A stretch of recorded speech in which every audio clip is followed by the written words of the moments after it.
Hello दोस्तों, कल्पना classes में आपका स्वागत है। आज हम क्लास लेंगे कंप्यूटर की और कंप्यूटर की क्लास में हमारे टीचर आएंगे भरत कुमार जी सिसोदिया साहब।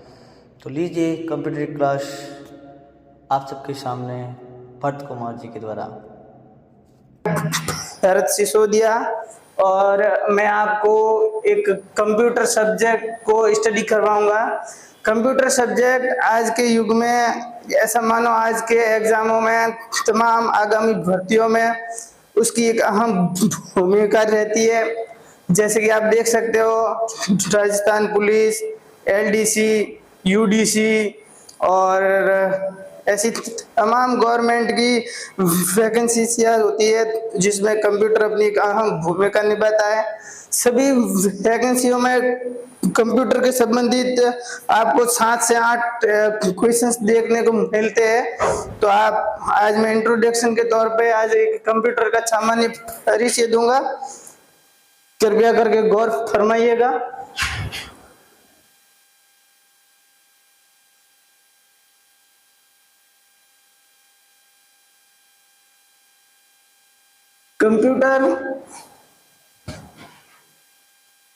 कंप्यूटर का अपन सामान्य परिचय देखेंगे आज।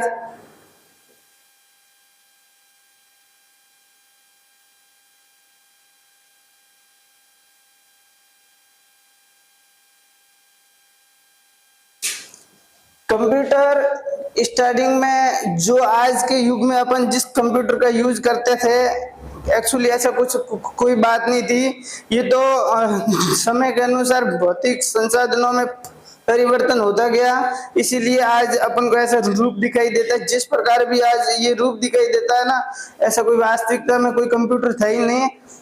और स्टार्टिंग में एक कैलकुलेटर था और उस कैलकुलेटर का भौतिक परिवर्तन होता होता हुआ आज के युग में जिस कंप्यूटर को देखते हैं उसका रूप ले लिया है।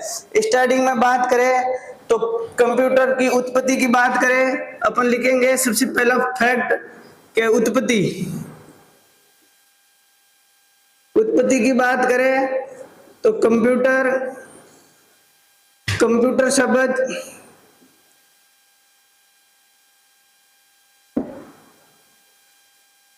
शब्द एक लैटिन भाषा होती है जो इंग्लैंड अमेरिका में चलती है। लैटिन भाषा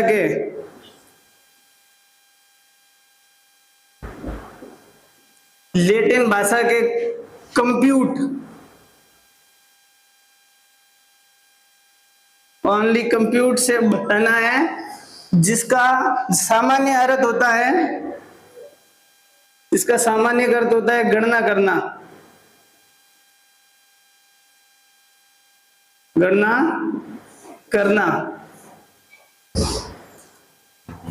कंप्यूटर का शाब्दिक अर्थ होता है गणना करना। इसको हिंदी में संगणक भी बोलते हैं।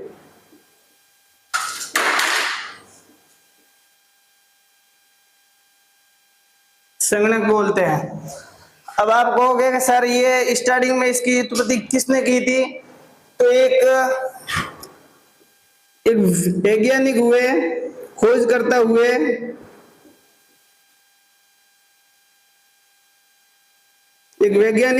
जिसका नाम था चार्ल्स बेबज।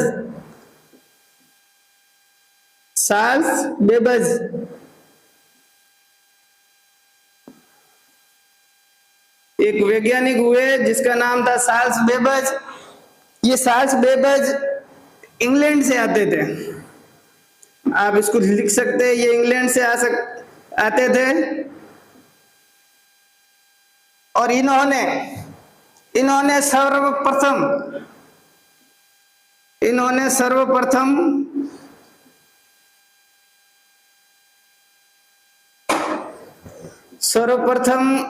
1822 ईस्वी में एक कैलकुलेटर की स्थापना की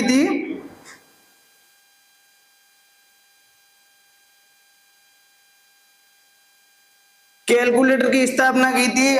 उस कैलकुलेटर का नाम है डिफरेंस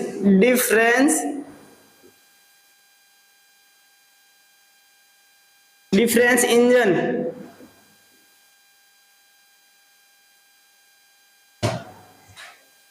इस वैज्ञानिक चार्ल्स बेबेज ने सर्वप्रथम 1882 में इंग्लैंड देश में एक कैलकुलेटर की स्थापना की जिसका नाम था डिफरेंस इंजन।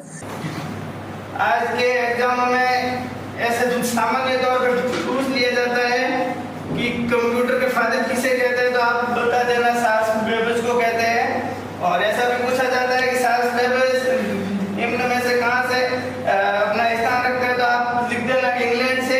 सर्वप्रथम इन्होंने 1822 में एक डिफरेंस इंजन की स्थापना की थी जो कि दशमलव के बाद में 20 तक अंकों की गिनती कर सके। इसी कड़ी में इनको ये बनाते समय काफी प्रोत्साहन दिया गया, तभी इसी के तर्ज पे इन्होंने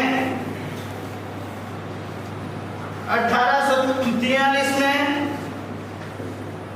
एक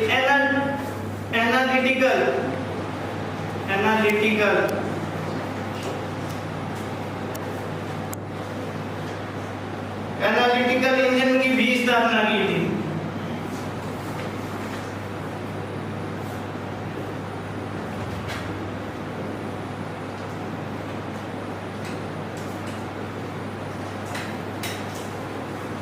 स्थापना की थी 1843 में एनालिटिकल इंजन की भी एक स्थापना की थी।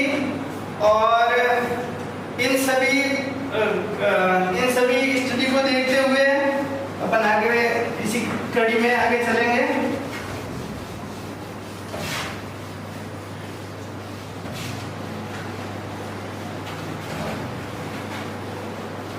इसी कड़ी में आगे चलेंगे। सामान्य आज के भौतिकता के युग में अपन देखते हैं कि इस प्रकार का एक कंप्यूटर होता है, ठीक है। कंप्यूटर का काम होता है कैलकुलेशन करना। स्टार्टिंग में ये काम होता था, अभी इस जमाने में इसका लोग सब जगह यूज करते हैं।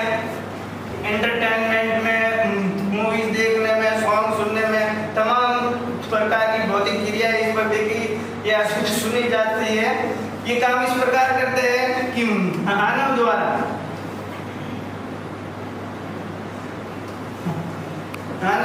जो डेटा दिया जाता है इसको, ये उस डेटा को अपन इसको डेटा देते हैं और ये उस डेटा को क्या करता है, प्रोसेस करता है।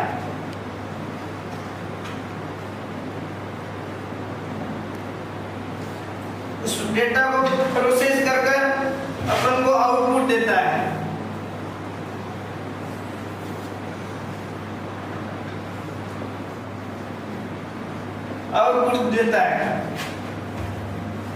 डेटा प्रोसेस आउटपुट देता है। अपन इसको देते हैं, उसे बोलते हैं कच्चा तथ्य। और ये करता है इसको प्रोसेसिंग और उसके बाद में अपन को देता है पक्का तथ्य। आप सीधी तौर पे अपन को पूछ सकते हैं कि सर ये कच्चा तथ्य और पक्का तथ्य क्या। जैसे कि मान लो अपन गूगल खोलते हैं,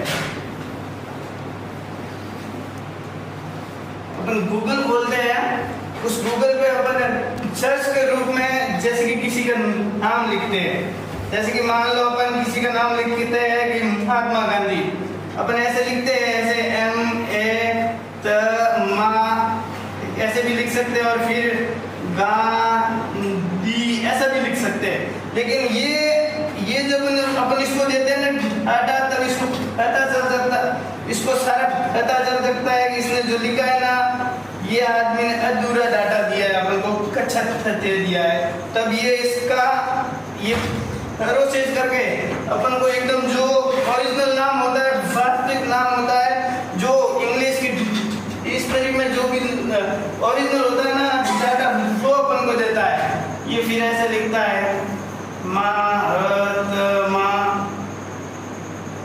ये ऐसे गांधी, इस प्रकार ये लिख के देता है। और नाम के साथ साथ में अपन को और भी फैसिलिटी देता है, जैसे कि उसका इसको रीच ठीक है।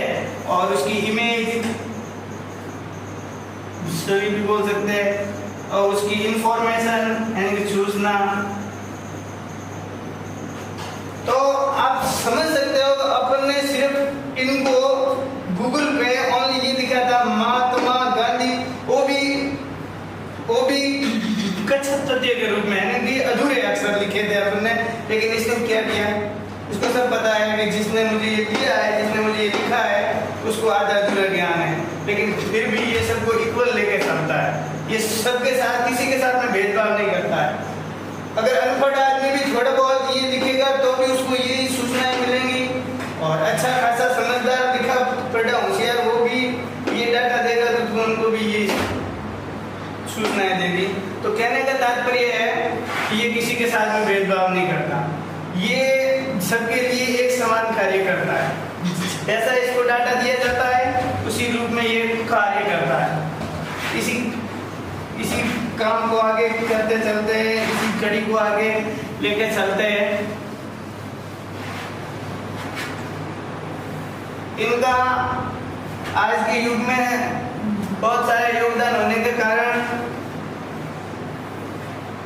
एक यूएनओ संगठन द्वारा इसका एक निर्धारित ये फिक्स किया है, जिसे आप बोल सकते हो कंप्यूटर साक्षरता दिवस। कंप्यूटर साक्षरता दिवस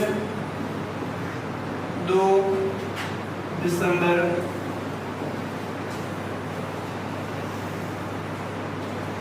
2 दिसंबर को मनाया जाता है। इसी रूप में अपन अपने पढ़ाने की प्रक्रिया को आगे लेके चलेंगे और सामान्य ज्ञान से लगाकर और ऊंचाई तक आपको ले जाने के हम प्रयास करेंगे। अपने नॉलेज को बढ़ाने के लिए कल्पना एजुकेशन यूट्यूब चैनल को सब्सक्राइब और लाइक बेल आइकन भी दबाइए, ताकि आने वाला हर वीडियो आप तक पहुंच सके और आपको सूचित किया जा सके। धन्यवाद।